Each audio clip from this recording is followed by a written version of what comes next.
So let's take a look at what we are going to be expecting for the day on our AUDUSD.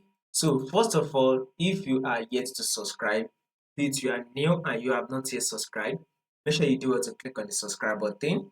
Make sure you like, share, make your comments, and also follow the Telegram channel. You will find the link to the Telegram in the comment section. So let's start with our trend on our AUDUSD. First, we are in the daily time frame, and as you can see in our trend, we are in an uptrend. That is the trend on our AUDUSD. So this is the first impulsive move. Remember, within this impulsive move, there are a series of higher high and higher low the markets played, right?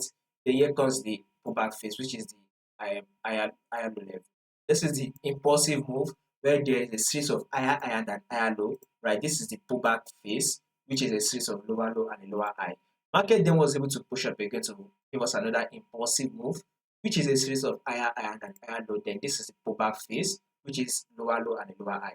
Now we'll be expecting market to push up again to further take out this high here, thereby forming a new higher high. So guys, whatever you would want to be doing on your AUDUSD, you would want to be going in for the buy for the day because we'll be anticipating for a bullish move on our AUDUSD. So guys, we would expect the AUDUSD to continue that bullish move till it is able to tap this high. Once it taps this high, then we would expect it to break above it. More updates on this will be covered for you guys. So subscribe, like, share, make your comments, and also follow the Telegram channel. You'll find a link to the Telegram in the comment section.